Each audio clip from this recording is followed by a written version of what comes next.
What if I told you that charisma isn't a gift you're born with, but a science you can master?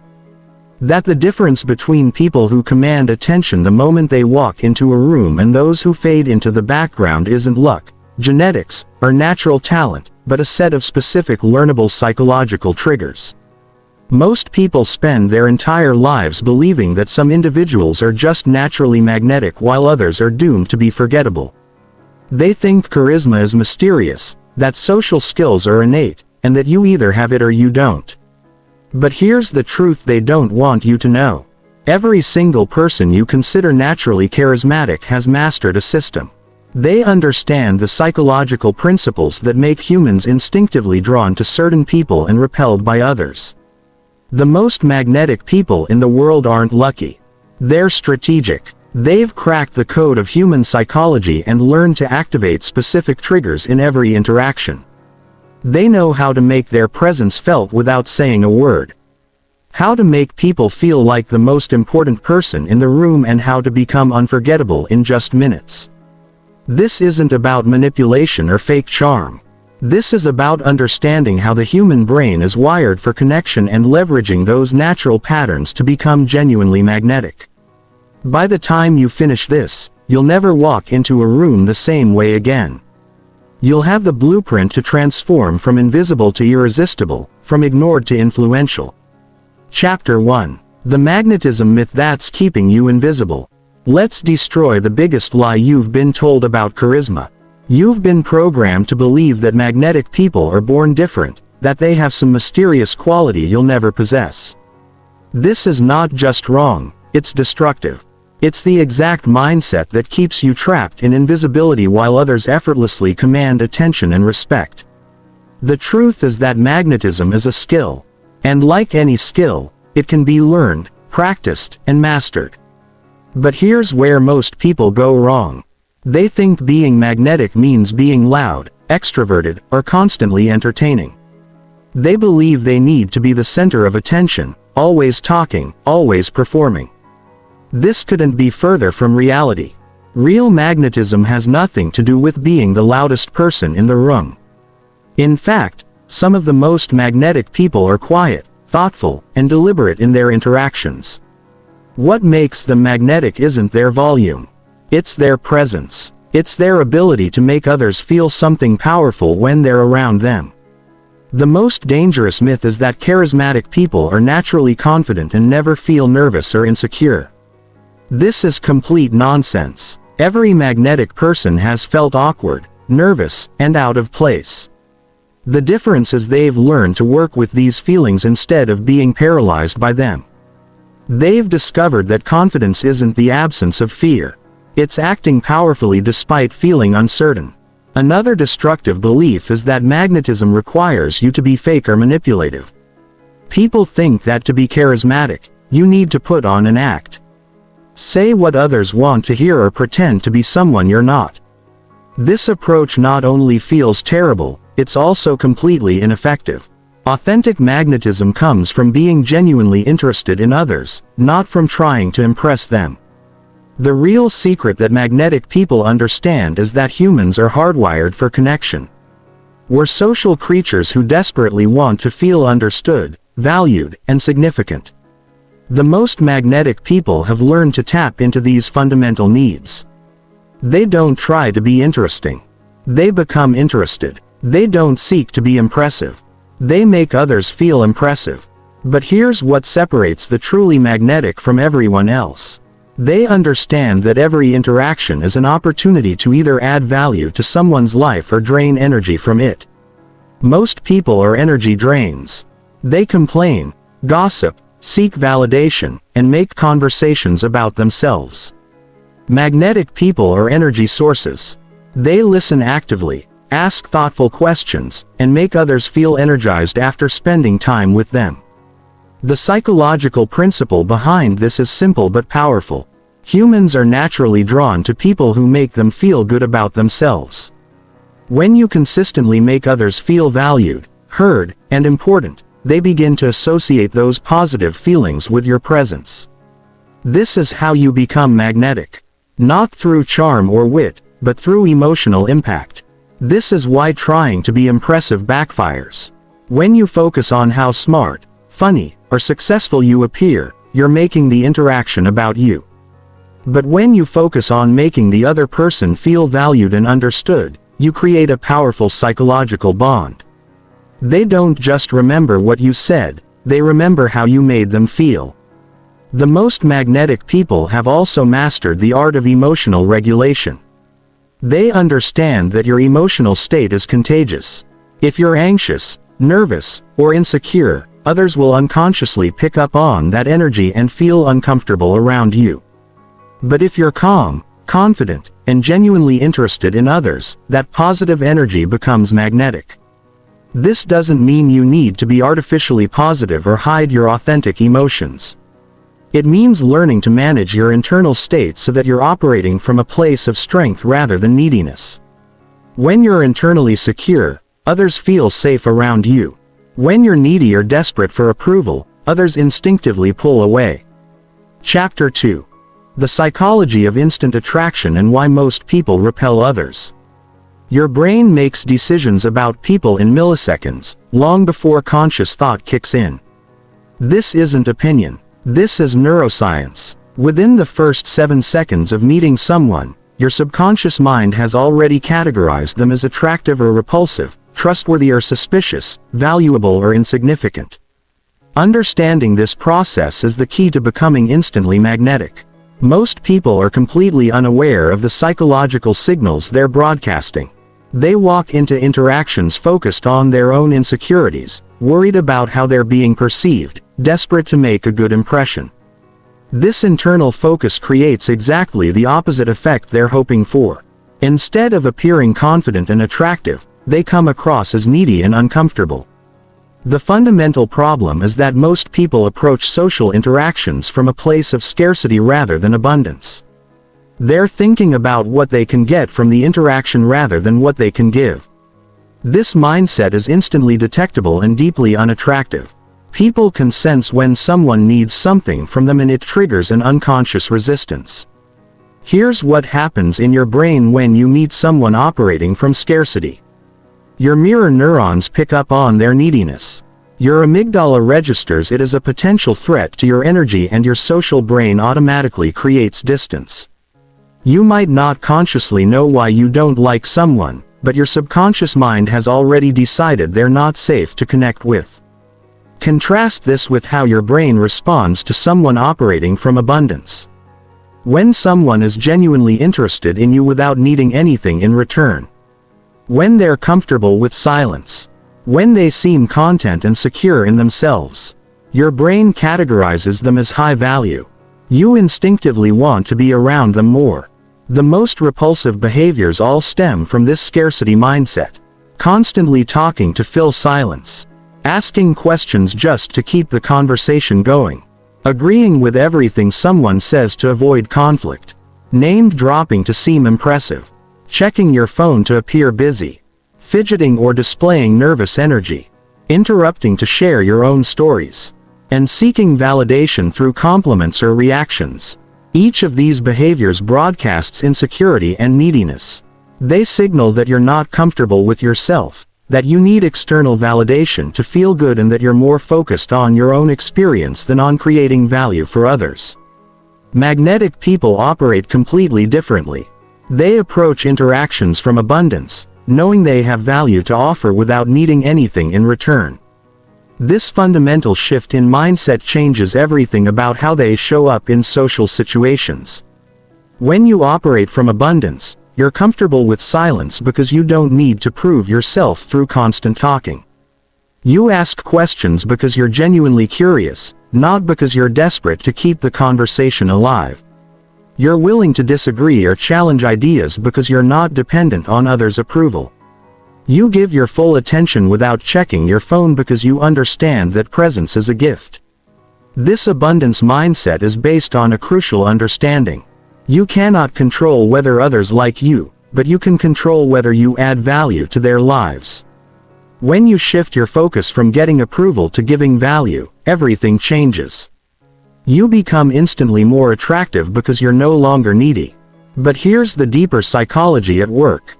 Humans are naturally drawn to people who seem to have access to resources. Whether those resources are emotional, social or material, when you operate from abundance, you signal that you have plenty of these resources to share.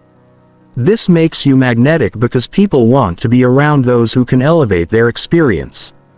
The most powerful psychological trigger for attraction is the feeling of being truly seen and understood. Most people go through life feeling invisible, like they're just playing roles and wearing masks. When someone makes them feel genuinely seen for who they really are, it creates an intense psychological bond. This is why surface-level small talk feels so unsatisfying and why deeper conversations create connection. When you ask thoughtful questions, listen actively and reflect back what someone is really saying beneath their words. You're giving them something most people desperately crave but rarely receive. The neuroscience behind this is fascinating. When someone feels truly understood, their brain releases oxytocin, often called the bonding hormone. This chemical response creates feelings of trust, connection, and attachment. The person begins to associate these positive feelings with your presence, making them naturally drawn to spend more time with you. Chapter 3. The magnetic mindset that changes everything. The difference between magnetic people and everyone else isn't what they do, it's how they think. Their entire mental framework is fundamentally different. While most people are trapped in self-focused thinking patterns, magnetic individuals have rewired their brains to operate from a completely different paradigm. The first pillar of magnetic thinking is shifting from internal focus to external focus. Most people spend social interactions trapped in their own heads, worried about how they look, what to say next, whether they're being judged, and if they're making a good impression. This internal preoccupation is social suicide because it prevents you from being present with others. Magnetic people have trained themselves to become completely absorbed in the other person. Instead of wondering what others think of them, they become fascinated by understanding others. Instead of planning their next comment, they listen so intently that they often surprise themselves with their responses. This shift from self-focus to other focus is the foundation of magnetism. But this isn't about being selfless or sacrificing your own needs. It's about understanding a fundamental truth. When you make others feel significant, you become significant to them. When you make others feel interesting, you become interesting to them. When you make others feel valued, you become valuable to them. The second pillar is adopting an abundance mentality in all social interactions. This means approaching every encounter knowing that you have unlimited value to give without needing anything in return. You're not trying to get approval, validation, or anything else from others. You're simply offering your genuine presence and interest as a gift. This abundance mentality eliminates neediness, which is the most repulsive quality in social interactions. When you need nothing from others, paradoxically, they want to give you everything. When you're attached to outcomes, people sense your neediness and pull away. When you're unattached, they're drawn to your freedom. The third pillar is developing genuine curiosity about human nature. Magnetic people are fascinated by what makes others tick. They're interested in people's dreams, fears, motivations, and stories. This isn't surface-level curiosity about someone's job or hobbies, but deep interest in their inner world. This genuine curiosity is powerful because it's rare. Most people ask questions to be polite or to find an opening to talk about themselves. But when someone is genuinely interested in understanding you, it creates an intoxicating feeling. You feel seen, valued, and significant in a way that's almost addictive. The fourth pillar is emotional independence. Magnetic people don't need others to feel good about themselves. Their self-worth isn't dependent on external validation, approval, or reactions. This emotional independence is attractive because it signals strength and security. When you're emotionally independent, you can be authentic without fear because you're not worried about others' reactions. You can disagree without feeling threatened because your self-worth isn't on the line. You can handle rejection without being devastated because your value isn't determined by others' opinions. The fifth pillar is understanding that every interaction is an opportunity to make someone's day better. Magnetic people see themselves as positive forces in others' lives. They understand that most people are carrying stress, insecurities, and burdens. And they see every interaction as a chance to lighten someone's load. This doesn't mean being artificially positive or trying to fix everyone's problems. It means bringing positive energy, genuine interest, and authentic presence to every encounter. It means being the person others feel better after talking to. The sixth pillar is developing what psychologists call secure attachment. This means being comfortable with intimacy without being needy, being independent without being distant, and being emotionally available without being overwhelming. Securely attached people are magnetic because they offer the perfect balance of connection and freedom. The seventh pillar is mastering your internal state. Magnetic people understand that their emotional state affects everyone around them. They take responsibility for their energy and make sure they're operating from a positive centered place before entering social situations. This doesn't mean being fake or suppressing negative emotions. It means being aware of your internal state and managing it responsibly. If you're feeling anxious, angry, or insecure, you handle those emotions privately rather than making others responsible for managing your emotional state. The eighth pillar is developing unshakable self-acceptance. Magnetic people have made peace with their imperfections. They don't try to hide their flaws or pretend to be perfect. Their comfort with their own humanity makes others feel safe to be human around them. When you accept yourself completely, others feel permission to be authentic around you. Your self-acceptance creates psychological safety that allows genuine connection to emerge. People are drawn to those around whom they can drop their masks and be real. Chapter 4. The Science of Presence and How to Command Attention Without Saying a Word. Presence is the most underestimated aspect of magnetism. Yet, it's often the most powerful. Before you speak a single word, your presence is already communicating volumes about who you are and how others should treat you. Understanding and mastering presence is like having a secret weapon in every social interaction. Presence starts with your relationship with space. Magnetic people move through the world as if they belong everywhere they go.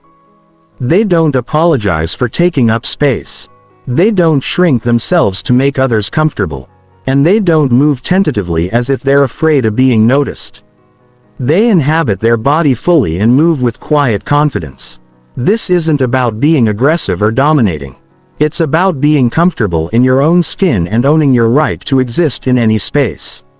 When you move with this kind of grounded confidence, others automatically perceive you as someone worth paying attention to. Your posture is constantly communicating your internal state to everyone around you. Slouched shoulders signal defeat and insecurity. A rigid, puffed-up posture signals overcompensation and insecurity. But a naturally upright, relaxed posture signals confidence and comfort with yourself. The key is finding what psychologists call centered posture. This means standing or sitting with your spine naturally erect, your shoulders relaxed, and your weight evenly distributed. Your head should be level, not tilted up in arrogance or down in submission.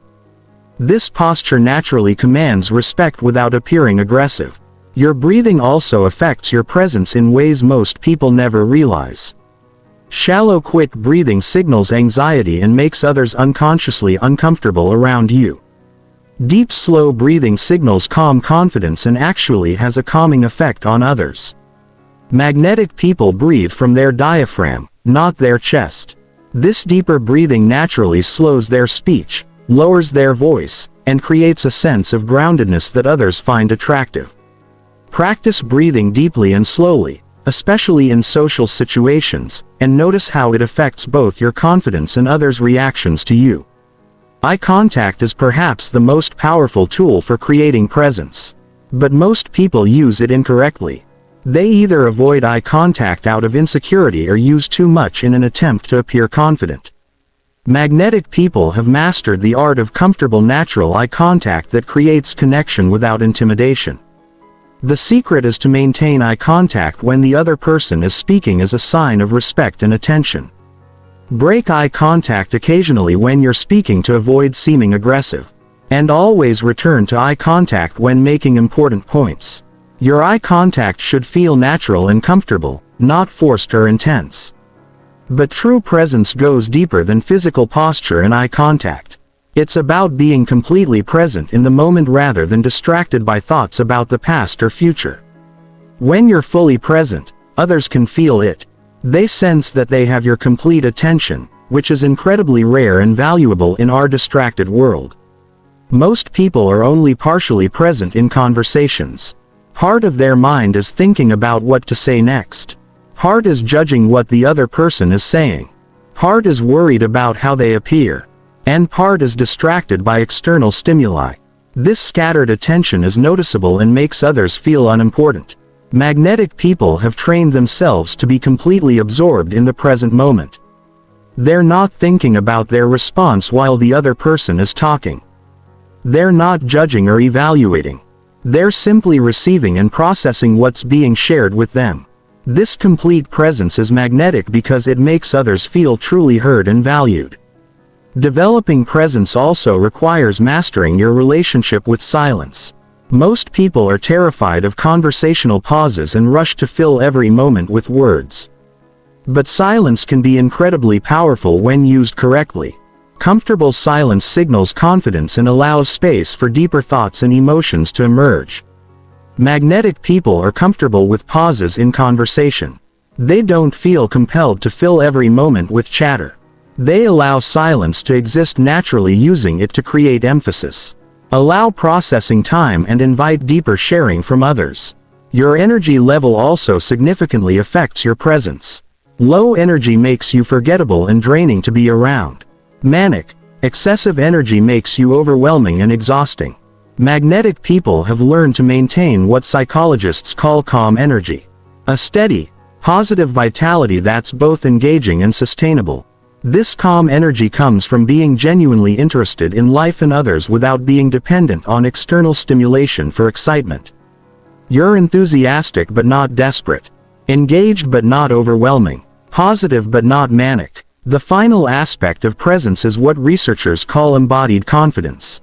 This means your confidence isn't just mental but physical. You feel secure and grounded in your body, not disconnected or uncomfortable with your physical presence. When you're embodied, your movements are natural and flowing rather than stiff or nervous. You use gestures that support your words rather than distract from them. You move with purpose rather than restlessness. This embodied confidence is deeply attractive because it signals that you're comfortable with yourself at the most fundamental level. Chapter 5. The Art of Deep Connection and Making Anyone Feel Like the Most Important Person in the World. The ability to create deep connection quickly is what separates truly magnetic people from those who are merely charming or entertaining. While surface-level charisma might get attention, it's the capacity to make others feel genuinely understood and valued that creates lasting attraction and influence. Deep connection starts with understanding that every person you meet is fighting battles you know nothing about, carrying dreams that might never be spoken, and desperately wanting to feel significant and understood. When you approach others with this understanding, your entire demeanor changes. You become naturally more compassionate, patient, and interested. The first principle of deep connection is learning to listen not just to words, but to emotions, meanings, and what's not being said. Most people listen to respond rather than to understand. They're waiting for their turn to talk, formulating their reply, or judging what they're hearing. This shallow listening prevents real connection from forming. Magnetic people listen with what psychologists call empathic accuracy. They tune into the emotions behind the words, the needs beneath the statements, and the fears hiding behind the confidence. They listen for what the person is really trying to communicate, which is often different from what they're actually saying. This deeper listening requires you to quiet your internal dialogue and become completely absorbed in understanding the other person's experience. You're not listening to find openings to share your own stories or to evaluate whether you agree. You're listening to genuinely comprehend their perspective, feelings, and experiences. When someone feels truly heard at this level, something magical happens in their brain. Their nervous system calms down, their defenses lower, and they begin to feel safe with you. This neurological shift is the foundation of deep connection and explains why some people can create powerful bonds in just minutes. The second principle is learning to ask questions that invite deeper sharing. Most questions are surface level and predictable. What do you do for work? Where are you from? How's your day going? These questions might start conversations, but they don't create connection because they don't invite vulnerability or meaningful sharing. Magnetic people ask questions that gently invite others to share more of themselves. Instead of "what do you do?" they might ask "what's the most exciting project you're working on?"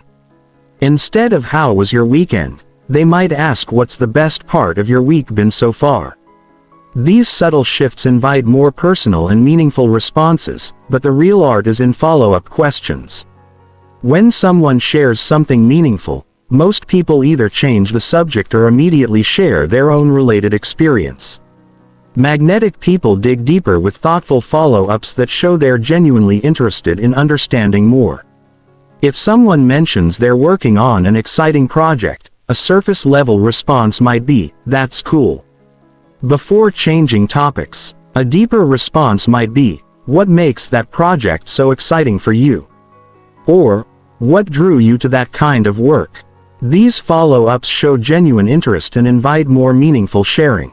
The third principle is learning to reflect back what you hear in a way that makes the other person feel understood. This doesn't mean simply repeating their words, but identifying and acknowledging the emotions, values, and meanings beneath their statements. If someone tells you about a challenging situation at work, a surface-level response might be offering advice or sharing a similar experience. A deeper response would be reflecting back the emotion "that sounds really frustrating," or "I can hear how much that project means to you." This emotional reflection creates connection because it shows you understand not just the facts but the feelings. The fourth principle is sharing yourself authentically when appropriate. Deep connection isn't one-sided. While you want to focus primarily on understanding others, genuine connection requires mutual vulnerability. The key is sharing in ways that deepen the connection rather than shifting focus to yourself. When someone shares something meaningful, you might share a brief, relevant experience that shows you understand their situation. But the sharing should be concise and should lead back to them, not turn the conversation into being about you. The goal is to show that you understand through your own experience, not to compete for attention. The fifth principle is creating emotional safety through non-judgment and acceptance. People can sense when they're being evaluated, criticized, or judged. Even if you never say anything negative, this judgmental energy prevents deep connection because people don't feel safe to be vulnerable. Magnetic people create safety by approaching others with genuine curiosity rather than judgment.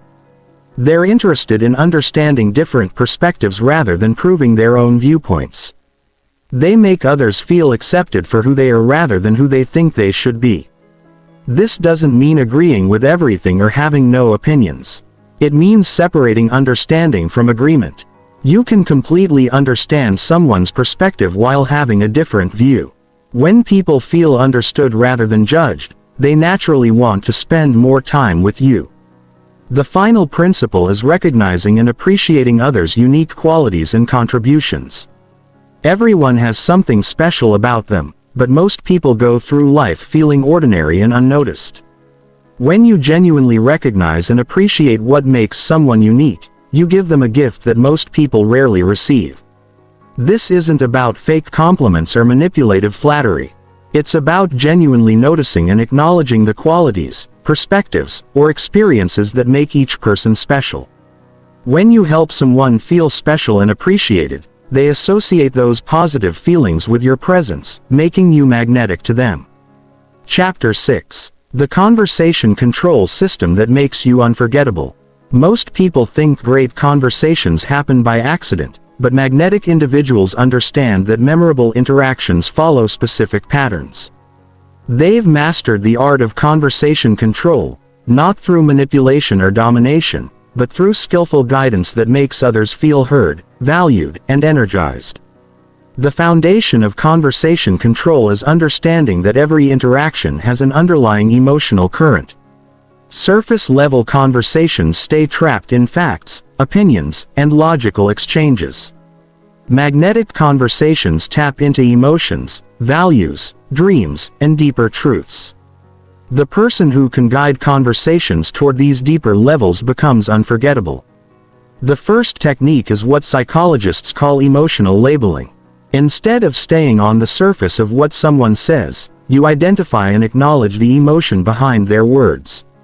If someone mentions they're starting a new job, instead of asking logical follow-ups about salary or responsibilities, you might say, "That sounds exciting and maybe a little nerve-wracking, too." This emotional acknowledgement immediately deepens the conversation. When you label emotions accurately, people feel seen and understood at a level most never experience. Their brain releases neurochemicals associated with bonding and trust. They begin to associate these positive feelings with your presence, making future interactions something they crave rather than just tolerate. The second technique is strategic vulnerability. Most people either share too much too quickly, making others uncomfortable, or they never open up, preventing real connection. Magnetic people have mastered the art of graduated disclosure, sharing personal insights that invite deeper sharing from others without overwhelming them. Strategic vulnerability means sharing something meaningful but not traumatic. Personal but not too intimate, and relatable but not attention-seeking. You might share a fear you overcame, a lesson you learned from failure, or a value that guides your decisions. This disclosure signals that deeper conversation is safe and welcome. The third technique is what researchers call assumption challenging. Most conversations stay predictable because people ask expected questions and accept surface-level answers. Magnetic people gently challenge assumptions and invite others to think more deeply about their own experiences and beliefs. If someone says they hate their job, instead of immediately offering sympathy or advice, you might ask, "What would need to change for you to actually look forward to work?"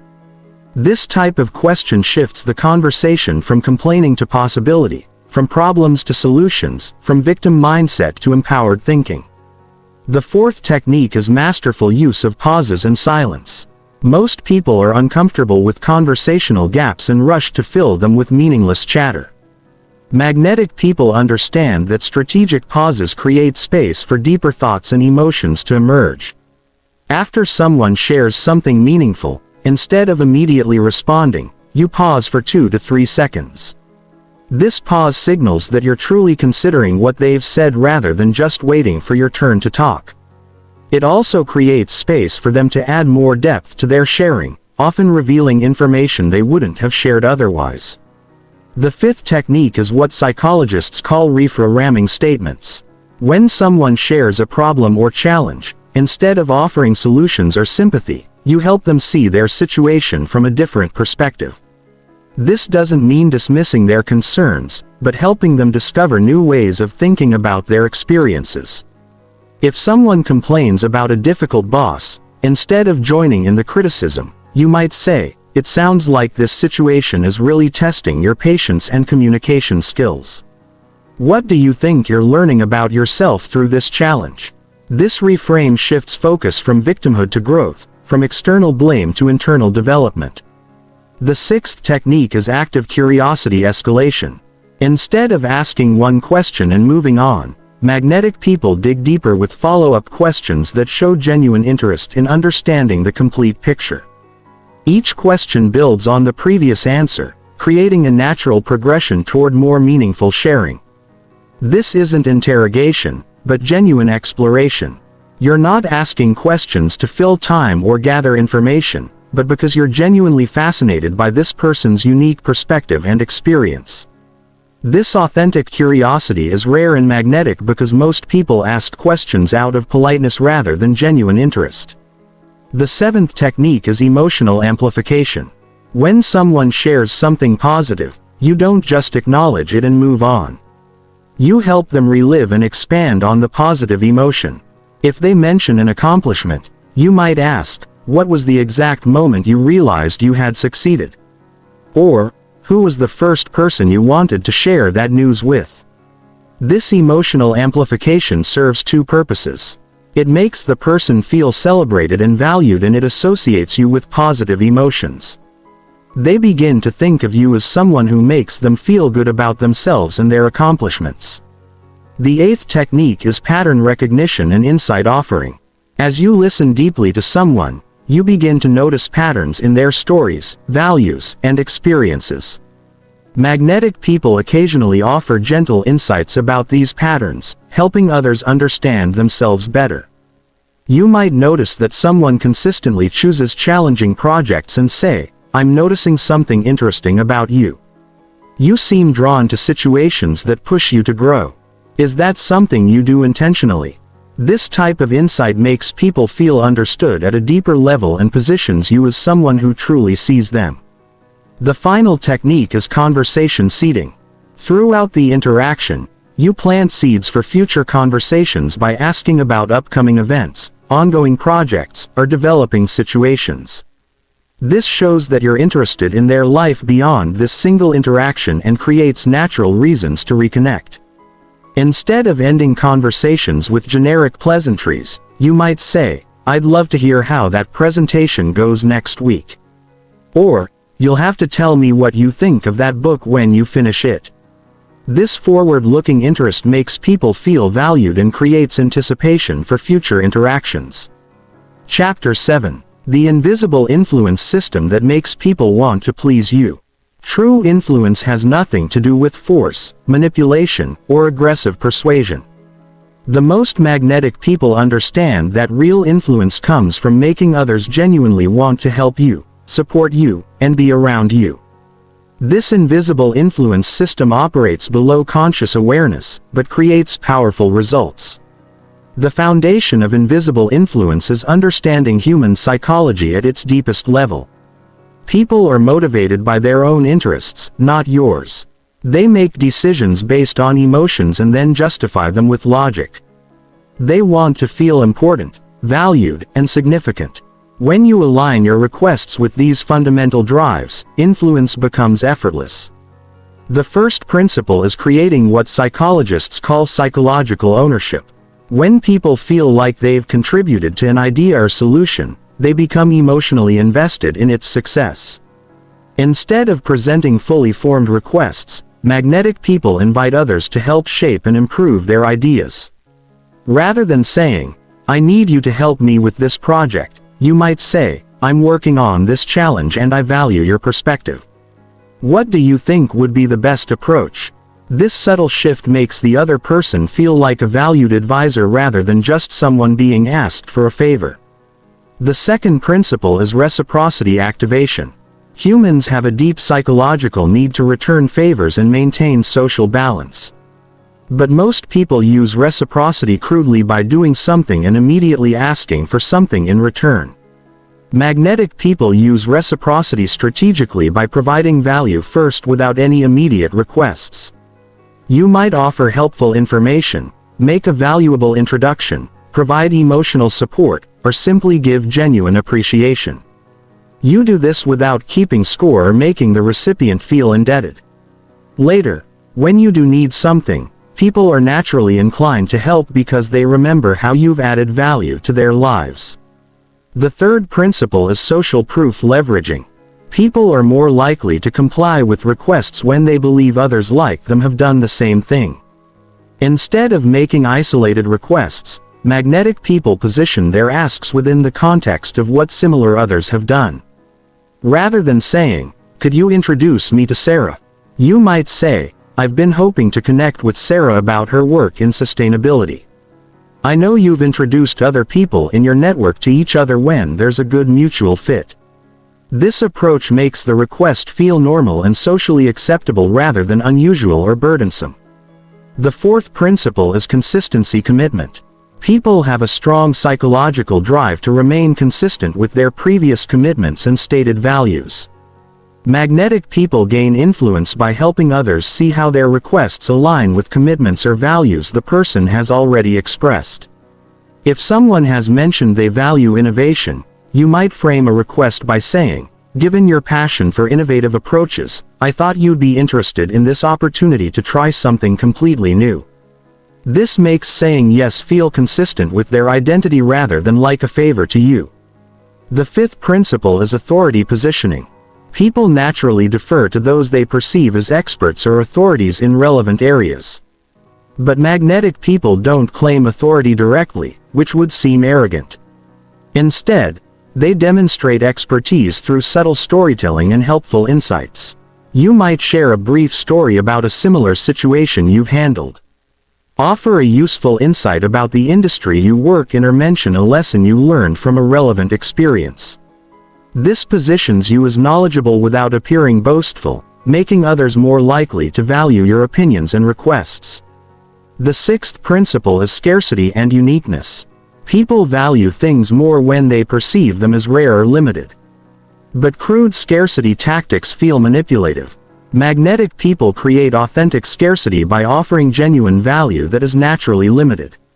Instead of saying, "This opportunity won't last long," you might say, "I'm only able to take on 2 more projects this quarter because I want to give each one the attention it deserves."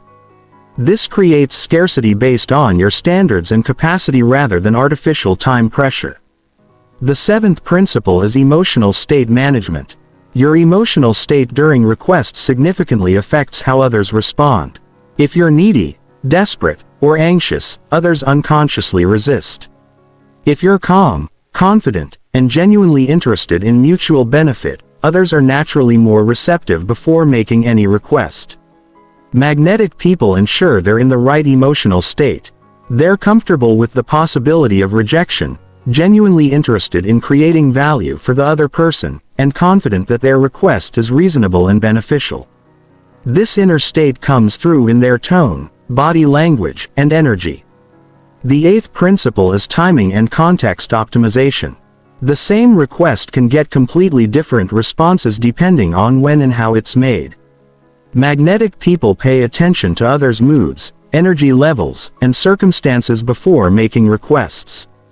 They avoid asking for favors when someone is stressed, rushed, or dealing with challenges.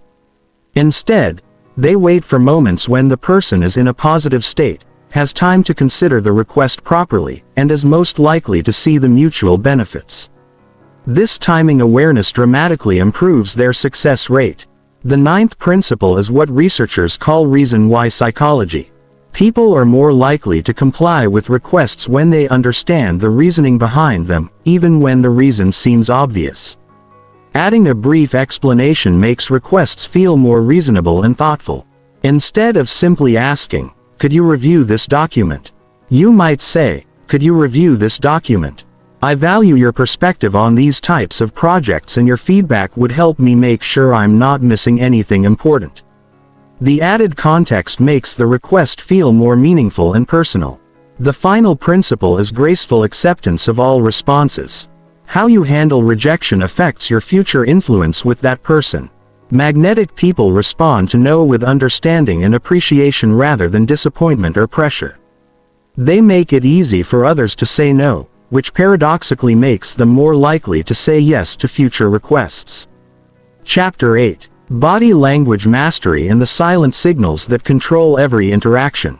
Your body is constantly communicating, sending signals that others interpret unconsciously but powerfully.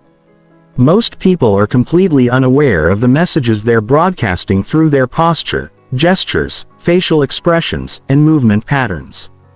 Magnetic individuals have mastered this silent language using their physical presence to create attraction, trust, and influence.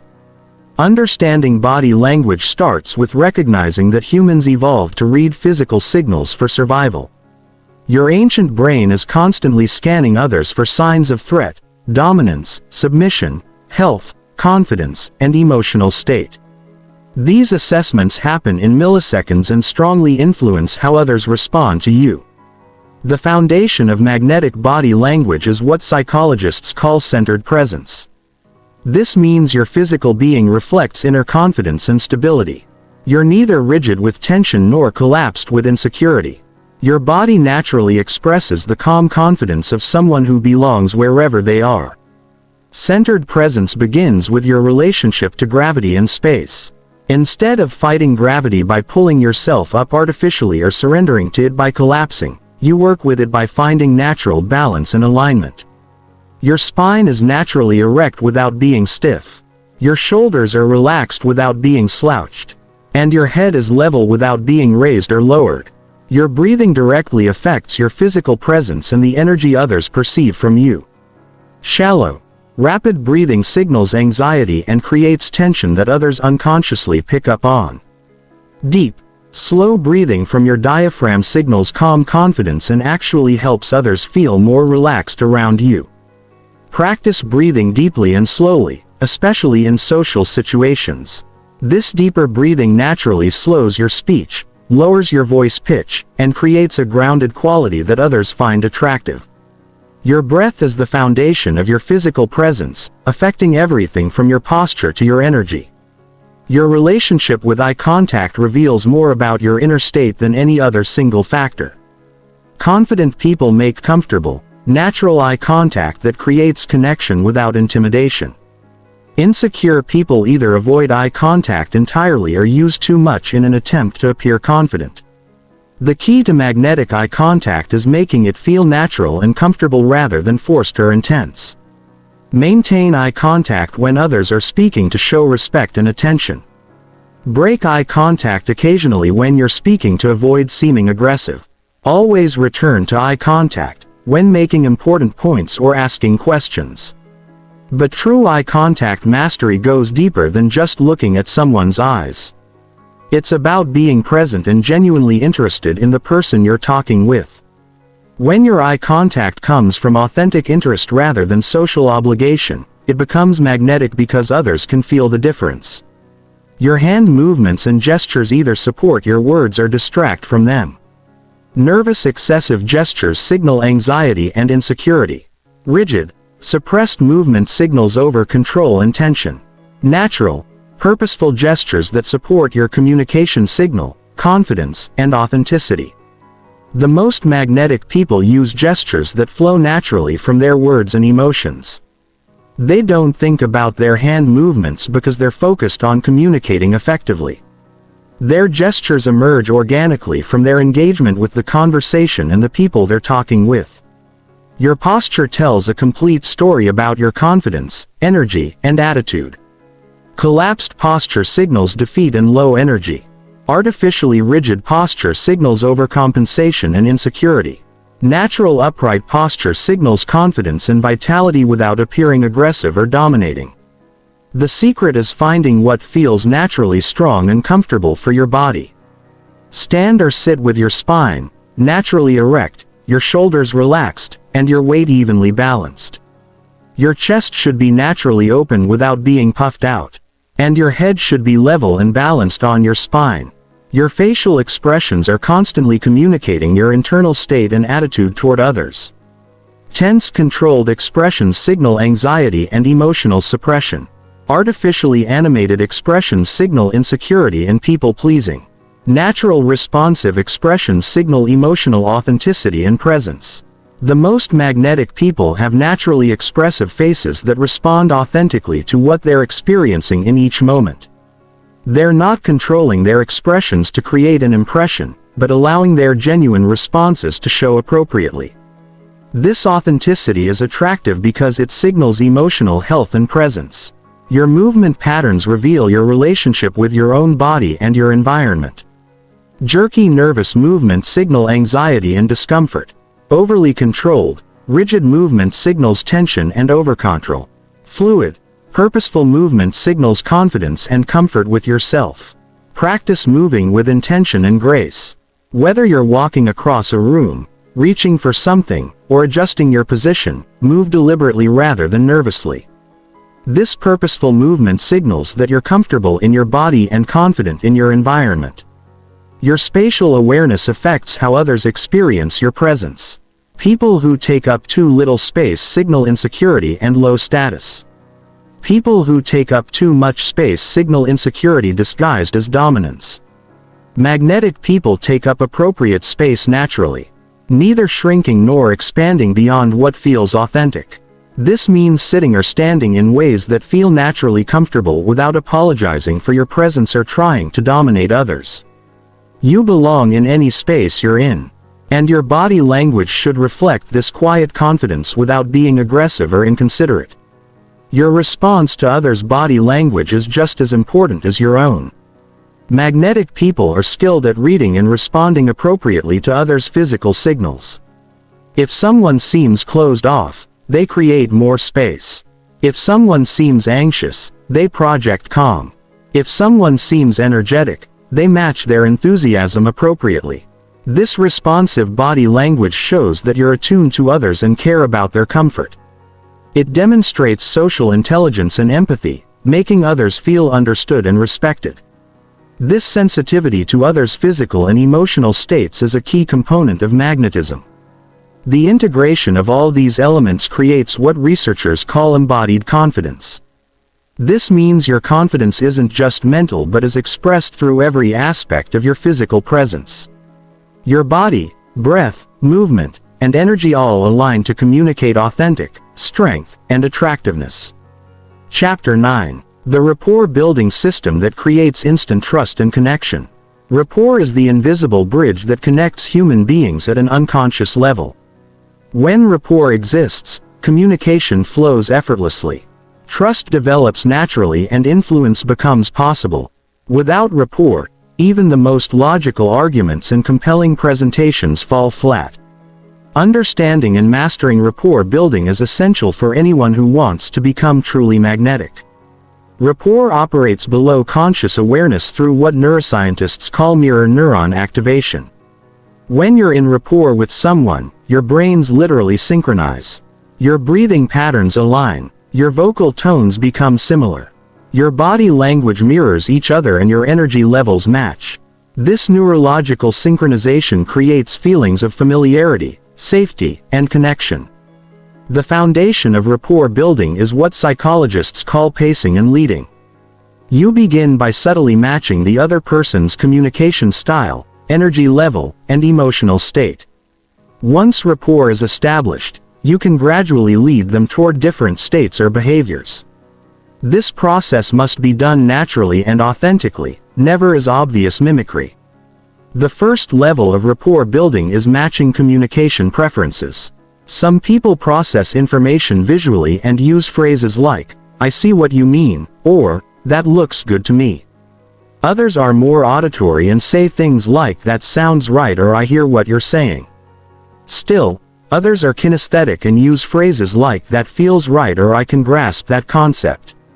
Listen for these language patterns and subtly incorporate similar sensory language into your responses. If someone says, "I can't see how this will work," you might respond with, "Let me paint a clearer picture of the benefits." This sensory matching helps the other person feel understood at an unconscious level. The second level is matching energy and pacing. If someone speaks quickly and has high energy, matching their pace initially will help you connect with them.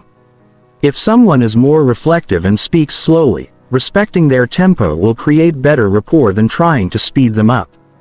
This doesn't mean becoming a chameleon, but being sensitive to others' natural rhythms. The key is to match initially and then gradually lead toward a more optimal energy level for the interaction. You might start by matching someone's low energy and then slowly become more animated, bringing them with you to a more positive state. The third level is emotional state matching. If someone is concerned or worried about something, immediately jumping to optimism will break rapport. Instead, you acknowledge their concern and match their serious tone before gradually helping them see possibilities for improvement. This emotional sensitivity shows that you understand and respect their current experience. However, you never match negative emotions completely or stay there. Your goal is to acknowledge where they are emotionally and then gradually lead them to a better state. This requires emotional intelligence and the ability to manage your own state while being responsive to others.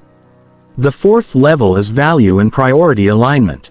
Listen for what's important to the other person and demonstrate that you understand and respect those priorities. If someone values efficiency, emphasize how your ideas will save time. If someone values relationship building, Focus on how your suggestions will improve connections with others. This doesn't mean changing your core values, but finding genuine points of connection between what matters to them and what you're discussing. People feel rapport with those who understand and appreciate what's important to them.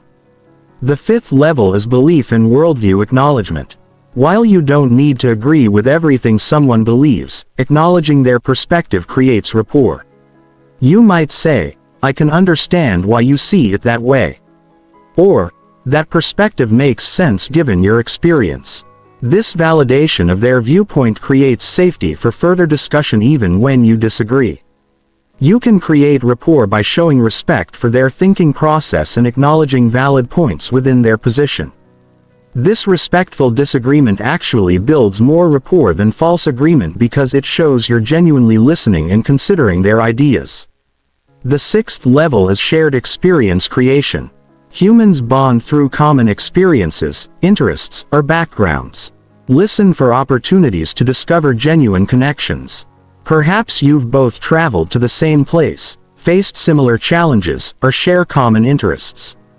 These shared experiences create natural rapport, but avoid forcing connections that don't genuinely exist. People can sense when you're trying too hard to find commonalities. Focus on authentic shared experiences and interests rather than stretching to create artificial connections. The seventh level is future vision alignment.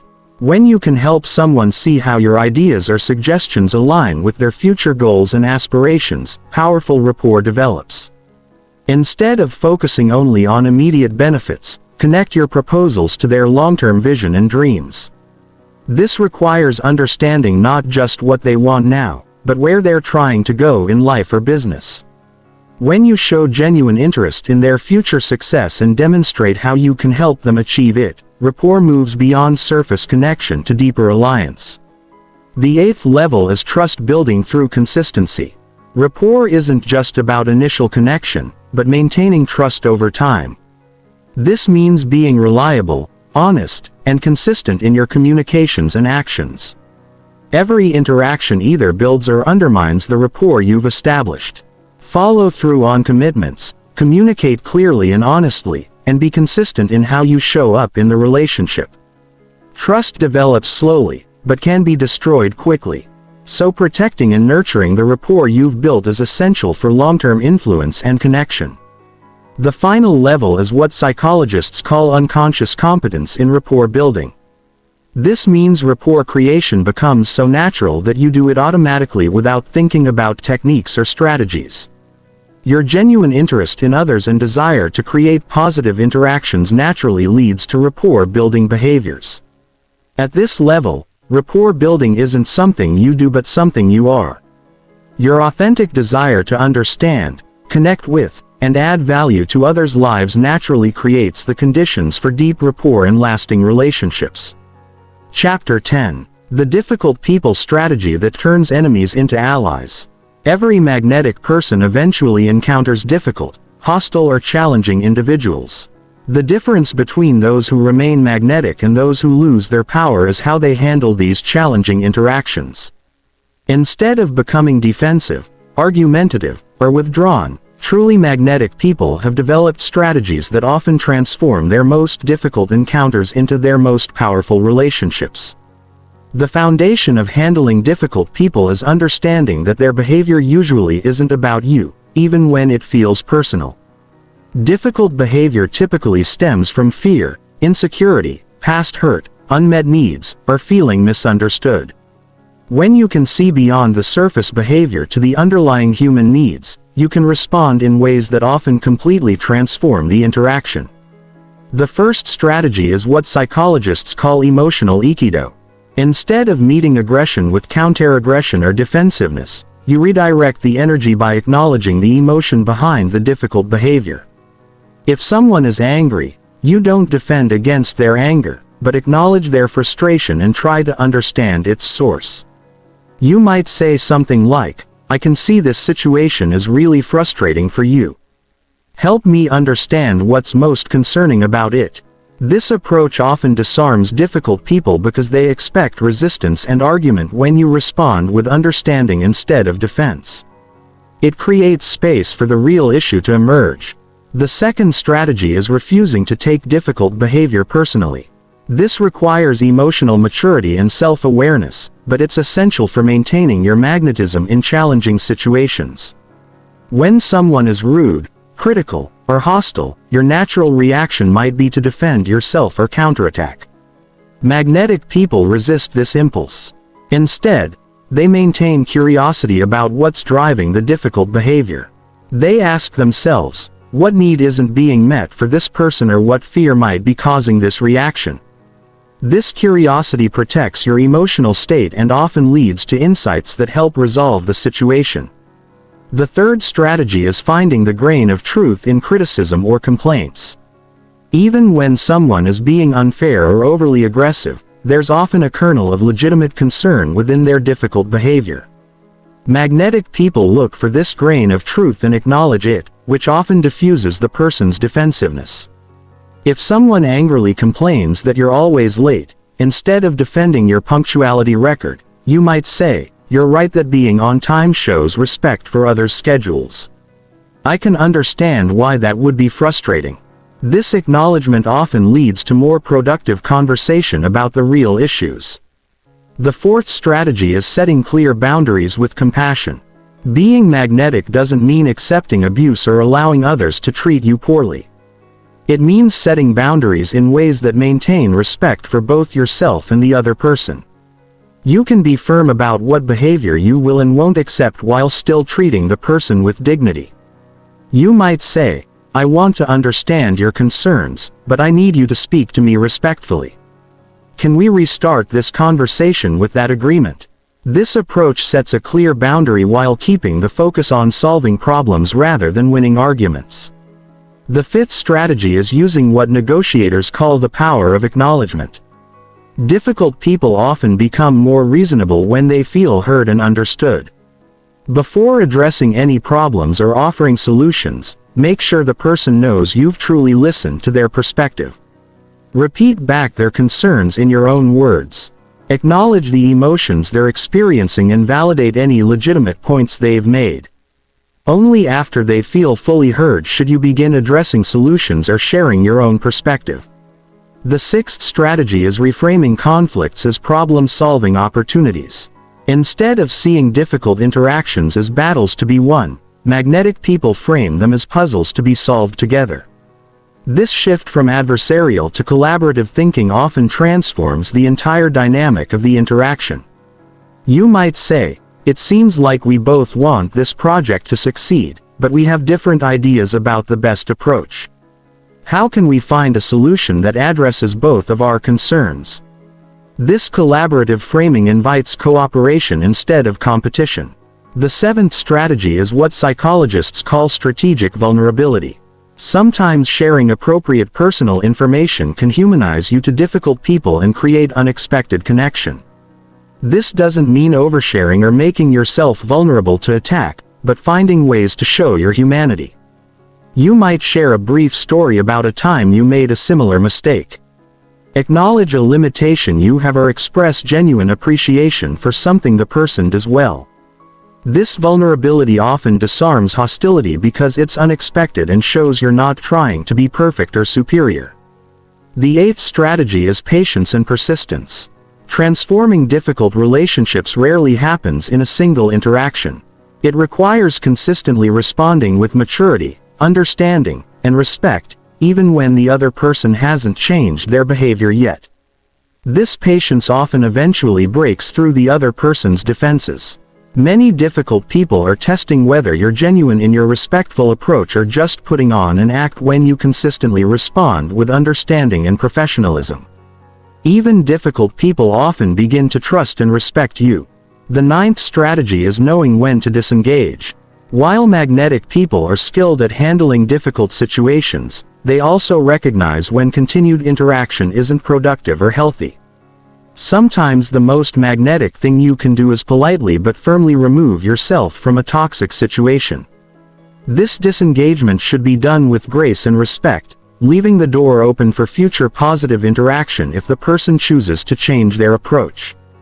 You're not burning bridges, but you're also not subjecting yourself to ongoing abuse or negativity. The final strategy is maintaining your own emotional state regardless of others' behavior. This is perhaps the most important skill because your emotional state affects every aspect of how you handle difficult people. If you become angry, defensive, or upset, you lose your ability to respond strategically and often make situations worse. Before and during challenging interactions, focus on maintaining your center. Breathe deeply. Remember your values and goals and choose responses that align with who you want to be rather than reacting to how others are behaving. This emotional mastery is what allows you to remain magnetic even in difficult situations. Chapter 11. Advanced Social Intelligence and Reading People Like an Open Book. Most people stumble through social situations completely blind to the complex web of signals, motivations, and dynamics happening around them. They miss crucial information that would help them navigate relationships more effectively, influence outcomes more successfully, and avoid social landmines that damage their reputation and relationships. Magnetic people operate with a completely different level of social awareness. They've developed what psychologists call advanced social intelligence. The ability to read in spoken communication, understand hidden motivations, predict social dynamics, and position themselves strategically within any social environment. This isn't about manipulation, it's about awareness. The foundation of social intelligence is understanding that every human interaction operates on multiple levels simultaneously. There's the surface level of what people actually say, the emotional level of how they feel, the social level of group dynamics and hierarchy, and the personal level of individual needs and motivations. Most people only operate on the surface level, missing 75% of what's actually happening. Advanced social intelligence begins with reading micro-expressions and body language cues that reveal true emotions despite what someone is saying verbally. Humans leak their real feelings through tiny facial movements, changes in posture, shifts in vocal tone, and unconscious gestures. Learning to read these signals gives you information others don't have access to. When someone says they're fine, but their shoulders are tense, their jaw is tight, and they're avoiding eye contact, you know they're actually stressed or upset. When someone claims to agree with an idea, but their arms are crossed, they're leaning back, and their voice lacks enthusiasm. You understand. They have reservations they're not expressing. The key is developing what researchers call baseline awareness. Everyone has different normal patterns of behavior, voice, and body language. To read someone accurately, you need to notice their baseline and then observe deviations from it. A naturally animated person becoming still might indicate discomfort, while a usually calm person becoming fidgety could signal excitement or anxiety. Advanced social intelligence also involves understanding social hierarchies and power dynamics that exist in every group setting. Whether it's a business meeting, family gathering, or social event, there are always informal leadership structures, alliances, tensions, and influence patterns that affect how communication flows and decisions get made. Watch for who others look to when decisions need to be made. Who speaks first in group discussions, whose opinions carry more weight, who defers to whom, and who seems to have informal influence despite their official position. Understanding these dynamics helps you navigate group situations more effectively and avoid inadvertently challenging the wrong people or aligning with the wrong factions. The most socially intelligent people are also skilled at reading what psychologists call social proof signals. They notice who has high status in a group, who is well respected, who is marginalized, and who is seeking to improve their position. This awareness helps them understand how their association with different people affects their own social standing. They pay attention to how others are treated, what behaviors are rewarded or punished in the group, what topics are safe or dangerous to discuss, and what unspoken rules govern the social environment. This awareness prevents social mistakes and helps them operate more effectively within existing social structures. Another crucial aspect of social intelligence is understanding individual motivation patterns. Every person is driven by core needs and fears that influence their behavior. Some people are primarily motivated by recognition and status. Others by security and belonging. Others by autonomy and control. And still others by growth and learning. Learning to identify what motivates each individual allows you to communicate with them in ways that resonate deeply. If someone is driven by recognition, you emphasize how your ideas will help them get noticed. If someone values security, you focus on how your suggestions reduce risk. If someone craves autonomy, you present options and let them choose. Advanced social intelligence also involves reading group energy and emotional climates. Every social environment has an underlying emotional tone that affects how people interact. Sometimes the energy is positive and collaborative. Other times it's tense and competitive. Sometimes people are open and receptive. Other times they're defensive and guarded. The most socially intelligent people quickly assess the emotional climate and adjust their approach accordingly. In a tense environment, they might work to lighten the mood or address underlying concerns. In a positive environment, they capitalize on the good energy to advance important conversations or build stronger relationships. They also understand timing and social rhythms. They know when to speak up and when to listen, when to push for decisions and when to let things develop naturally, when to be serious and when to use humor, when to challenge ideas and when to build consensus. This timing awareness dramatically improves their effectiveness in social situations. One of the most sophisticated aspects of social intelligence is understanding what researchers call social scripts. The unwritten rules and expectations that govern different types of interactions. Business meetings have different scripts than family dinners, which have different scripts than cocktail parties or religious gatherings. Socially intelligent people quickly identify which script is operating in any situation and adjust their behavior accordingly. They understand that violating social scripts, even unintentionally, can create discomfort and resistance, while following them appropriately creates ease and acceptance. They also recognize when it's strategic to intentionally break social scripts to create specific effects. A well-timed joke in a serious meeting, a vulnerable admission in a formal setting, or a direct question when everyone is being polite can sometimes create breakthrough moments that change the entire dynamic of an interaction. The most advanced social intelligence skill is what psychologists call perspective taking accuracy. The ability to understand how situations look and feel from other people's viewpoints. This goes beyond empathy to actual cognitive and emotional accuracy about others' experiences. Most people assume others think and feel similarly to themselves. Socially intelligent people recognize that everyone has different backgrounds, values, fears, and perspectives that shape how they interpret the same situation. They work to understand these different viewpoints rather than projecting their own perspective onto others. This perspective-taking accuracy allows them to predict how others will respond to different approaches, anticipate potential objections or concerns, and tailor their communication to be most effective with each individual. It's like having a social GPS that helps them navigate relationships with precision rather than guesswork. The final aspect of advanced social intelligence is developing what researchers call social calibration. The ability to continuously adjust your approach based on real-time feedback from others. This means paying attention to how others are responding to you and making micro-adjustments to improve the interaction. If you notice someone becoming defensive, you might soften your tone or ask questions to understand their concerns. If someone seems bored, you might change topics or invite them to share their thoughts. If someone appears confused, you might explain things differently or check for understanding. This constant calibration ensures that your social interactions are effective rather than just habitual.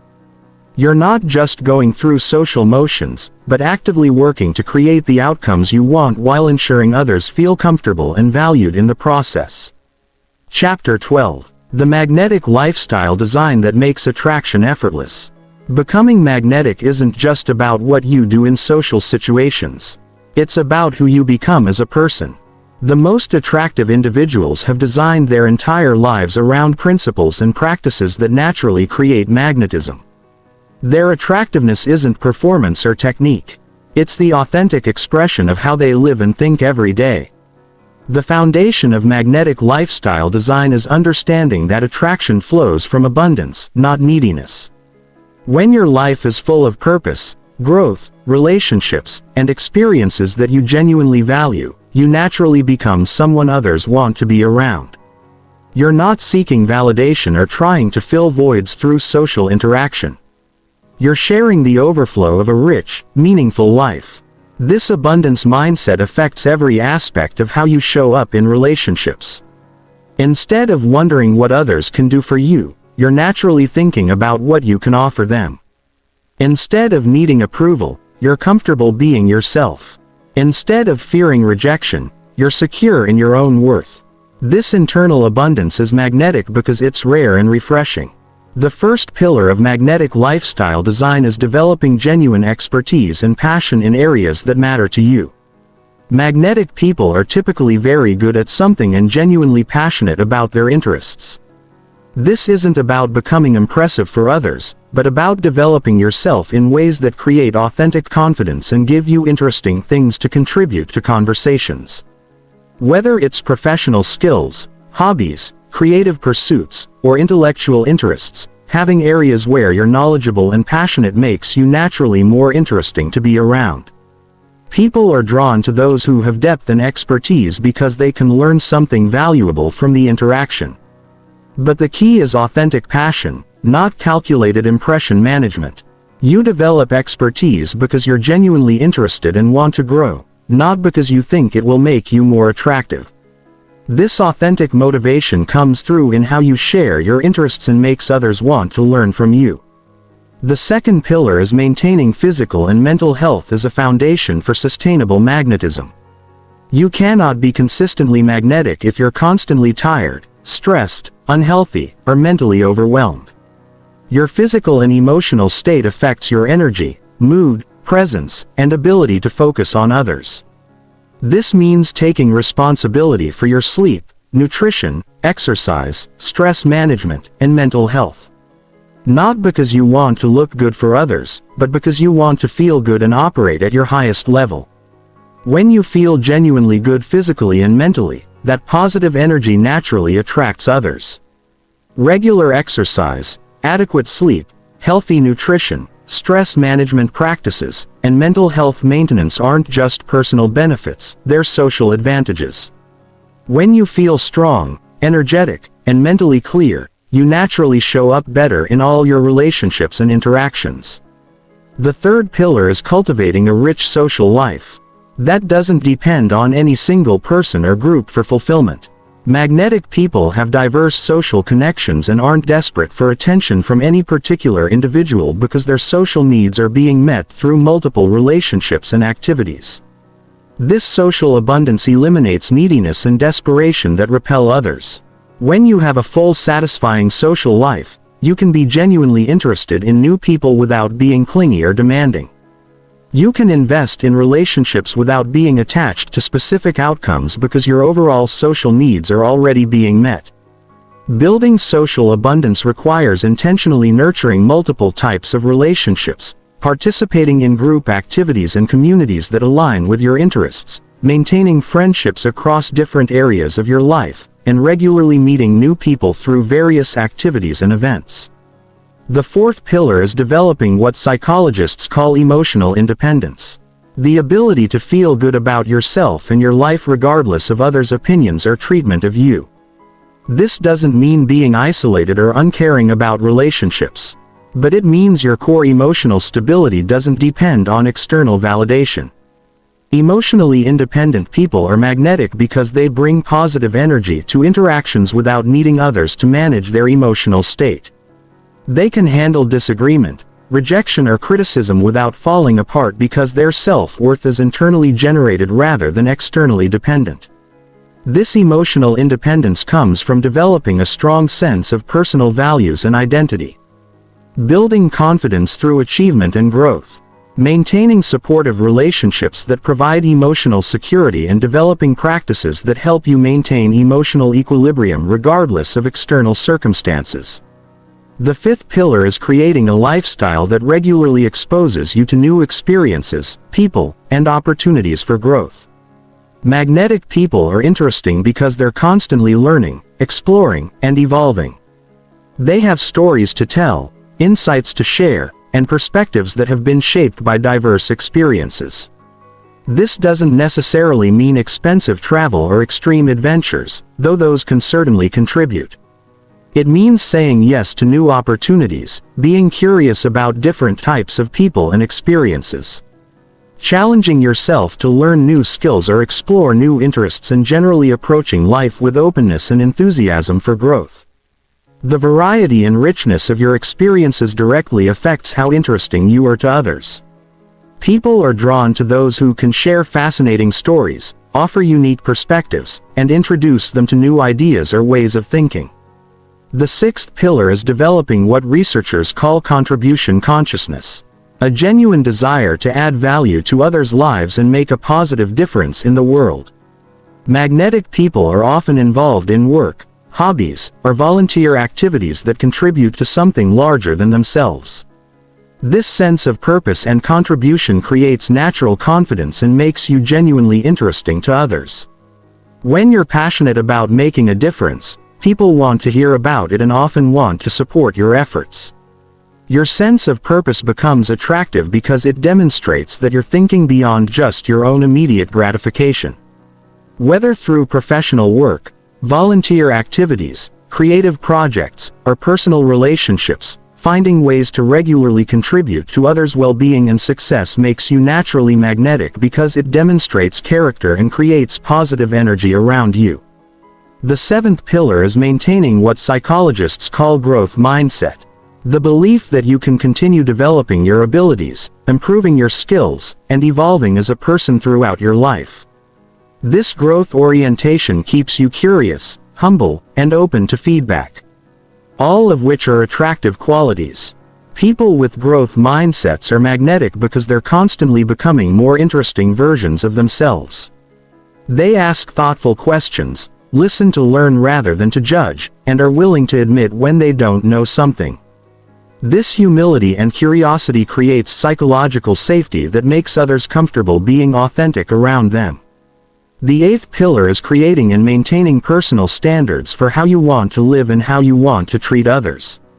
Magnetic people have clear values that guide their decisions and behavior. They don't just drift through life reacting to circumstances, but actively choose how they want to show up in the world.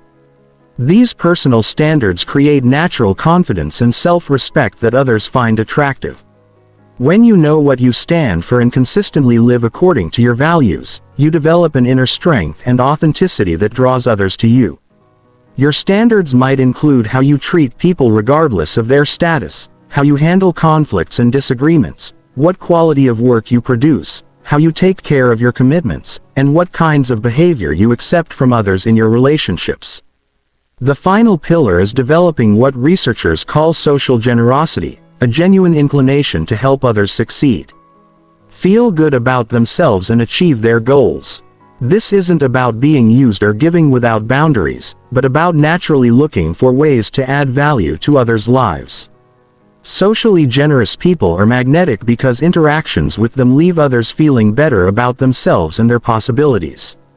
They celebrate others' successes, offer genuine encouragement during challenges, share resources and connections that might be helpful, and generally create positive energy in their social environments.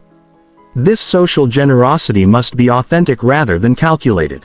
When you genuinely want others to succeed and feel good, that positive intention comes through in all your interactions and makes you someone others naturally want to spend time with and support. Chapter 13. The Network Effect Strategy that Creates Exponential Social Power. The most magnetic people understand that relationships aren't just individual connections, but part of larger networks that amplify their influence and opportunities exponentially.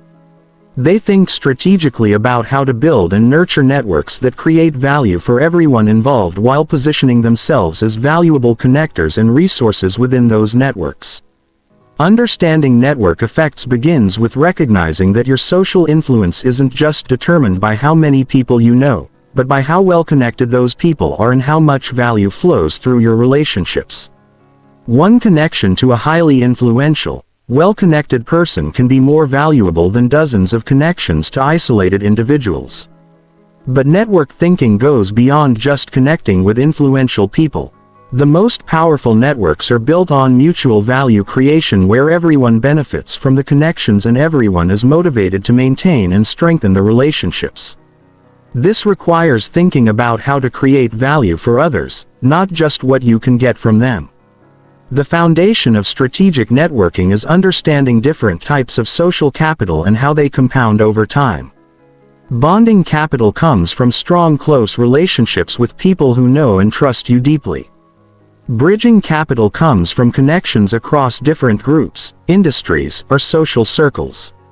Linking capital comes from relationships with people in positions of formal authority or influence. Magnetic people cultivate all three types of capital strategically. They maintain deep, strong relationships with core allies and supporters. They build bridges across different worlds and communities.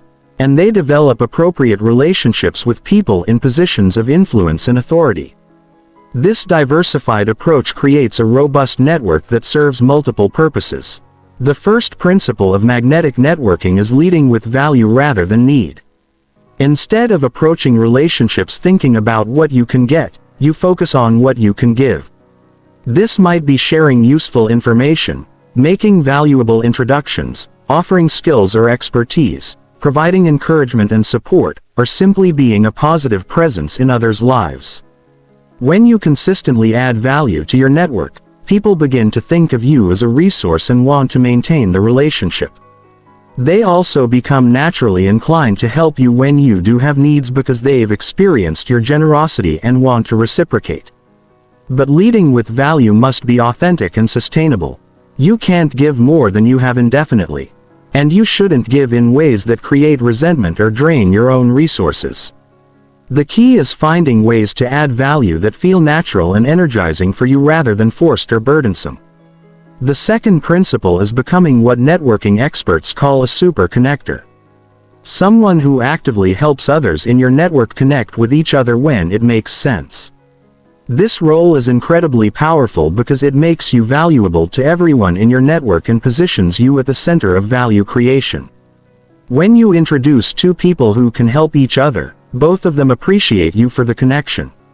Over time, you become known as someone who facilitates valuable relationships, which makes people want to stay connected with you and share opportunities with you. Being a super connector requires paying attention to what different people in your network need and looking for opportunities to match needs with resources.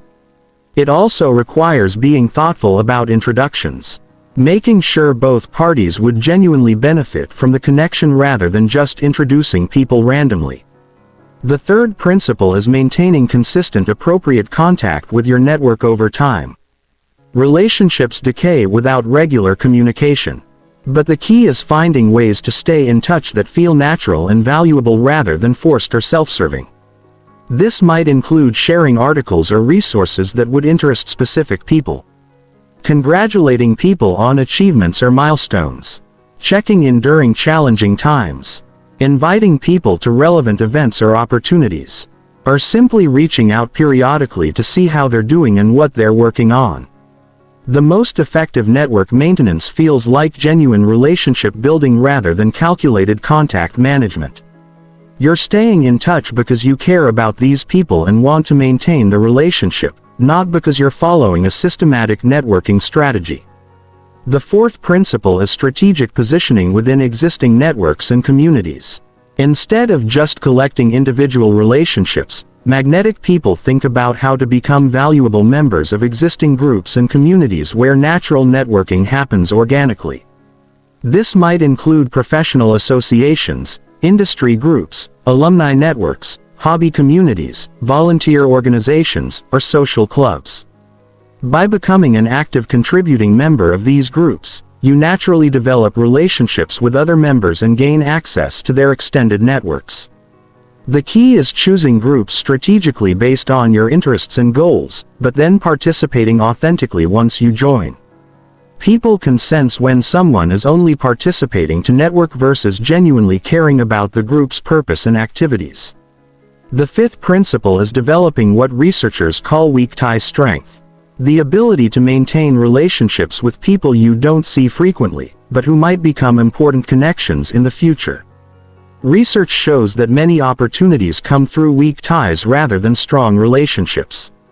This means keeping track of people you meet at conferences, former colleagues, friends of friends, and others who aren't part of your daily life, but who represent potential future opportunities for collaboration or mutual benefit. Social media and professional networking platforms make this easier than ever. The goal isn't to maintain close relationships with everyone, but to keep loose connections active enough that reaching out in the future wouldn't feel awkward or inappropriate. This might involve occasional social media engagement, brief email updates, or attendance at events where you might naturally reconnect. The sixth principle is understanding and navigating the social hierarchies and influence patterns within your networks. Every network has informal leadership structures, key influences, and gatekeepers who control access to opportunities and resources. Magnetic people invest time in understanding these dynamics and building appropriate relationships with key influencers and gatekeepers. They don't ignore or alienate people with less formal influence, but they do recognize that some relationships have more strategic value than others. This requires social intelligence and political awareness to understand who really has influence, how decisions get made, what the unwritten rules are, and how to position yourself appropriately within existing power structures. The seventh principle is leveraging network effects for others' benefit, not just your own. When you use your network to help others achieve their goals, you strengthen your relationships with everyone involved and enhance your reputation as someone worth knowing. This might involve making introductions that help someone get a job, connecting someone with expertise they need for a project, inviting someone to an event where they'll meet valuable contacts, or simply sharing information about opportunities that would interest people in your network. The more you use your network to benefit others, the more people want to be part of your network and the more willing they are to help you when you need assistance. The eighth principle is maintaining what networking experts call network hygiene. Regularly evaluating your relationships and investing your limited time and energy in connections that are mutually beneficial and energizing rather than draining or one-sided. This doesn't mean being cold or calculating about relationships, but it does mean being honest about which relationships add value to your life and which ones drain your energy or create negative dynamics. Life is too short to maintain relationships that consistently make you feel worse rather than better. Sometimes this means having difficult conversations about changing relationship dynamics. Sometimes it means gradually reducing contact with people who are consistently negative or demanding, and sometimes it means being more selective about new relationships you choose to develop. The final principle is understanding that network building is a long-term strategy that compounds over time. The relationships you build today may not provide immediate benefits, but they can become incredibly valuable years later as people advance in their careers, start businesses, or gain influence in their fields. This long-term perspective helps you invest in relationships with people who are early in their careers but show potential. Maintain connections with people even when they can't help you immediately. And think about relationship building as an investment in your future opportunities rather than just a way to solve immediate problems. The most successful networking happens when you genuinely care about the people in your network and invest in relationships because you value them as human beings, not just as strategic assets. This authentic care comes through in all your interactions and makes others want to maintain and strengthen their connection with you over time. Chapter 14. Maintaining your magnetic edge and avoiding the common traps that destroy attraction. Building magnetism is challenging, but maintaining it over time is even more difficult. Many people develop attractive qualities and build strong relationships only to gradually lose their magnetic edge through complacency, bad habits, or falling into psychological traps that slowly erode their attractiveness to others. Understanding and avoiding these magnetism destroyers is crucial for anyone who wants to remain attractive and influential throughout their life. The most successful magnetic people have learned to recognize early warning signs and correct course before their attractiveness begins to decline. The first magnetism destroyer is what psychologists call success complacency. When people achieve a certain level of social or professional success, they often stop doing the things that made them successful in the first place. They become less interested in others, less willing to learn and grow, and more focused on maintaining their status than continuing to develop their character and skills. This complacency is deadly to magnetism because it shifts you from a growth mindset to a fixed mindset, from abundance thinking to scarcity thinking, and from other focus to self-focus. People can sense when someone has become complacent and entitled, and it makes them less attractive regardless of their past achievements. Avoiding success complacency requires maintaining humility and curiosity. Even as you achieve your goals, continue learning new things. Stay genuinely interested in others' perspectives and experiences. And remember that your past successes don't entitle you to future relationships or opportunities. The second destroyer is emotional neediness creep. Even people who start with healthy emotional independence can gradually become more needy and dependent on others for validation, especially if they go through difficult periods or face unexpected challenges. This neediness slowly erodes their attractiveness as others begin to feel responsible for managing their emotional state. Neediness can show up as requiring constant reassurance, becoming overly sensitive to others' moods and reactions, making others responsible for your happiness, seeking validation through achievements or recognition, or becoming possessive or controlling in relationships. Preventing neediness creep requires maintaining your emotional independence practices even during difficult times. This means continuing to take responsibility for your own emotional state, maintaining supportive relationships that provide emotional security, and developing resilience practices that help you handle challenges without becoming dependent on others for emotional support. The third destroyer is what researchers call social script rigidity. Some people develop social skills and then use them mechanically rather than adapting to different situations and people. They become predictable and formulaic in their interactions, which reduces their authenticity and makes them less interesting to be around. This happens when people focus on techniques rather than genuine connection. When they stop paying attention to individual differences and unique situations, or when they become more concerned with appearing socially skilled than with actually connecting with others. Avoiding social script rigidity requires maintaining flexibility and authenticity in your social interactions. Continue paying attention to individual differences, adapting your approach to different people and situations, and focusing on genuine connection rather than just demonstrating social competence. The fourth destroyer is negative energy accumulation. Everyone faces challenges, disappointments, and setbacks. But some people allow these negative experiences to accumulate and affect their overall energy and attitude. They become gradually more cynical, critical, or pessimistic, which makes them draining rather than energizing to be around. This negative energy can manifest as chronic complaining, gossiping about others, focusing on problems rather than solutions, becoming critical of others' decisions and choices, or developing a general pessimistic worldview that colors all your interactions. Preventing negative energy accumulation requires actively managing your emotional state and developing practices that help you process negative experiences without allowing them to poison your overall outlook. This might include therapy, meditation, exercise, journaling, or other practices that help you maintain perspective and emotional balance. The fifth destroyer is what psychologists call relationship taking. Some people become so comfortable in their relationships that they stop investing effort in maintaining them. They take others' affection and loyalty for granted and stop doing the things that originally built the connection. This might show up as becoming less attentive to others' needs and interests. Stopping the thoughtful gestures that originally built the relationship, taking others' time and attention for granted, or becoming less appreciative of others' contributions to your life. Preventing relationship taking requires continuing to invest in your relationships even after they're established.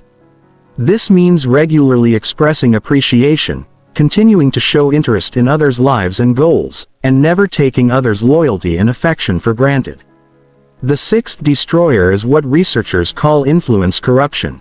Some people become so skilled at influencing others that they begin using their abilities manipulatively rather than ethically. They start prioritizing getting what they want over what's best for others, which gradually erodes trust and respect. This corruption often happens gradually as people rationalize small ethical compromises that eventually lead to larger violations of trust. They might start using their influence to benefit themselves at others' expense, manipulating others' emotions to get what they want or violating the trust that others have placed in them. Preventing influence corruption requires maintaining clear ethical boundaries and regularly examining your motivations for influencing others. Ask yourself whether your influence is serving others' best interests as well as your own. And be willing to sacrifice short-term gains to maintain long-term trust and respect. The seventh destroyer is social media distraction and comparison. The constant exposure to others' highlight reels can create insecurity and self-doubt that undermines your natural confidence and authenticity. It can also create addictive behaviors that interfere with your ability to be present and engaged in real-life interactions. Social media comparison can lead to artificial behavior as you try to compete with others' online presentations, distraction from real relationships as you focus on digital validation, and insecurity about your own life and achievements compared to others' curated presentations. Managing social media's impact on your magnetism requires being intentional about your usage, focusing on genuine connection rather than digital validation, and maintaining perspective about the difference between online presentations and real life. The eighth destroyer is what psychologists call comfort zone calcification. Some people become so comfortable in their established social circles and routines that they stop challenging themselves to grow and meet new people. This stagnation gradually makes them less interesting and dynamic. This calcification shows up as avoiding new social situations or challenges, becoming predictable in your interests and activities, losing curiosity about different types of people and experiences, or becoming overly attached to familiar routines and relationships. Preventing comfort zone calcification requires continuously challenging yourself to grow, learn, and meet new people. This doesn't mean constantly changing everything about your life, but it does mean remaining open to new experiences and relationships that can help you continue evolving. The final destroyer is what researchers call authenticity abandonment. Some people become so focused on maintaining their magnetic image that they lose touch with their authentic selves. They become performative rather than genuine, which ultimately undermines their attractiveness as people sense the lack of authenticity.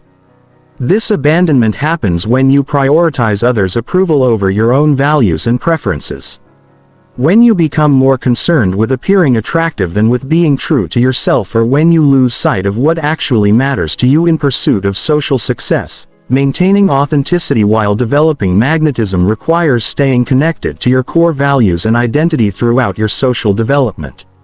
Your goal should be to become the most attractive version of yourself, not to become someone else entirely. The most sustainable magnetism comes from authentic self-expression rather than calculated performance. Chapter 15. The complete transformation and your new identity as a people magnet. Everything you've learned throughout this journey comes together in one fundamental shift. Transforming your identity from someone who hopes to be liked to someone who naturally attracts others through authentic value creation. This isn't about changing who you are at your core, but about expressing your authentic self in ways that naturally draw others to you.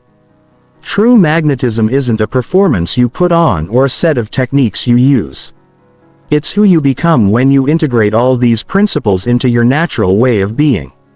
The most magnetic people don't think about being magnetic. They simply are magnetic because magnetism has become their natural expression of how they see themselves and interact with the world. This identity transformation begins with understanding that your old social identity was likely built around scarcity, fear, and need. You approached relationships wondering if others would like you, worried about saying the wrong thing, and focused on getting approval, validation, or acceptance from others. This neediness created the exact opposite effect you were hoping for. Your new magnetic identity is built around abundance, confidence, and contribution. You approach relationships knowing you have value to offer, confident in your ability to handle any social situation and focused on what you can give to others rather than what you can get from them. This fundamental shift in mindset changes everything about how you show up in social situations. The first aspect of your new identity is what psychologists call social leadership. This doesn't mean being the loudest person in the room or trying to control every interaction. It means taking responsibility for the energy and outcomes of your social interactions. You become someone who makes social situations better through your presence and participation. Social leaders enter interactions with positive energy and genuine interest in others. They help others feel comfortable and valued. They guide conversations toward meaningful topics. They handle difficult moments with grace and maturity. They leave others feeling better about themselves and excited about future interactions. This leadership isn't about dominance or control, but about service. You lead by serving others' needs for connection, understanding, and significance. When you consistently make others' social experiences better, you naturally become someone they want to be around more often. The second aspect is what researchers call emotional sovereignty. This means you take complete responsibility for your emotional state and never make others responsible for managing your feelings or reactions. You feel good about yourself regardless of how others treat you, and you maintain your positive energy even in challenging social situations. Emotional sovereignty makes you incredibly attractive because it signals strength, maturity, and emotional intelligence. Others feel safe around you because they know you won't have emotional outbursts, won't become needy or demanding, and won't blame them for your feelings or reactions. This sovereignty comes from developing a strong sense of self-worth that's internally generated rather than externally dependent. Building emotional resilience that allows you to handle rejection and criticism without falling apart. And creating a lifestyle that provides emotional fulfillment independent of any specific relationship or interaction. The third aspect is what psychologists call authentic confidence. This isn't arrogance, superiority, or false bravado. It's the quiet certainty that you can handle whatever social situation you encounter and that you have genuine value to offer others regardless of their initial reaction to you. Authentic confidence comes from competence and experience. As you practice these principles and see positive results, your confidence naturally increases. You know, you can create rapport with almost anyone, handle difficult people gracefully, and add value to any interaction. This knowledge gives you a relaxed confidence that others find attractive, but authentic confidence also includes humility and the willingness to continue learning and growing. You're confident in your abilities while remaining open to feedback and new perspectives. This balance of confidence and humility is incredibly magnetic because it signals both strength and wisdom. The fourth aspect is what researchers call contribution consciousness. Your primary focus shifts from what you can get from social interactions to what you can give. You become genuinely interested in helping others feel better about themselves, achieve their goals, and have positive experiences. This contribution consciousness isn't about people-pleasing or self-sacrifice. It's about understanding that the best way to get what you want socially is to help others get what they want. When you consistently add value to others' lives, they naturally want to add value to yours in return. This might involve helping someone solve a problem, making them feel heard and understood, introducing them to valuable connections, sharing useful information, or simply bringing positive energy to their day. The key is that your contribution is genuine and comes from abundance rather than neediness. The fifth aspect is what psychologists call social calibration mastery. This means you've developed the ability to read social situations accurately and adjust your approach in real time to create the best possible outcomes for everyone involved. You can quickly assess the energy and dynamics of any social environment and position yourself appropriately. You understand what's needed in each moment. Whether it's humor to lighten the mood, serious attention to address important issues, or quiet presence to allow others to express themselves. This calibration ability comes from experience and awareness. You've practiced reading social cues, understanding different personality types, and adapting your communication style. You can now do this naturally without having to think consciously about techniques or strategies. The sixth aspect is what researchers call network leadership. You've become someone who adds value to your entire social network, not just individual relationships. You connect people who can help each other, share opportunities and resources, and generally make your social environment richer and more valuable for everyone involved. Network leaders are naturally magnetic because they're valuable to everyone they know. People want to maintain relationships with them because they consistently create opportunities for mutual benefit. They become central figures in their social and professional circles. The seventh aspect is what psychologists call emotional contagion mastery. You understand that your emotional state affects everyone around you, and you take responsibility for bringing positive energy to your interactions. You've learned to manage your own emotional state so effectively that you naturally elevate others' moods and energy levels. This doesn't mean being artificially positive or suppressing negative emotions. It means processing your emotions appropriately and choosing to show up with the energy that will best serve the situation and the people involved. Others feel better after spending time with you because of the positive emotional impact you create. The eighth aspect is what researchers call authentic vulnerability. You're comfortable sharing appropriate personal information and genuine emotions when it serves the connection and the relationship. You're not hiding behind a perfect image, but you're also not oversharing or making others responsible for your emotional processing. This authentic vulnerability creates deep connections because it gives others permission to be real with you. They feel safe dropping their masks and being authentic because you've modeled that authenticity is welcome and valued in the relationship. The final aspect of your transformation is what psychologists call magnetism integration. All these qualities have become so natural to you that you no longer think about being magnetic. You simply are magnetic because it's become your natural way of being in the world. You approach new people with genuine curiosity and interest. You handle challenges with grace and resilience. You add value to every interaction without keeping score. You maintain your emotional equilibrium regardless of others' behavior. You create positive energy wherever you go. This integration means magnetism is no longer something you do but something you are. It's not a performance or technique but the natural expression of who you've become through this transformation process. Others are drawn to you not because of what you're trying to accomplish, but because of who you authentically are. Your new identity as a people magnet is stable and sustainable because it's built on genuine personal development rather than manipulation or performance. You've become someone who truly does make others' lives better through your presence. And that authentic value creation is what makes you genuinely and permanently attractive to others.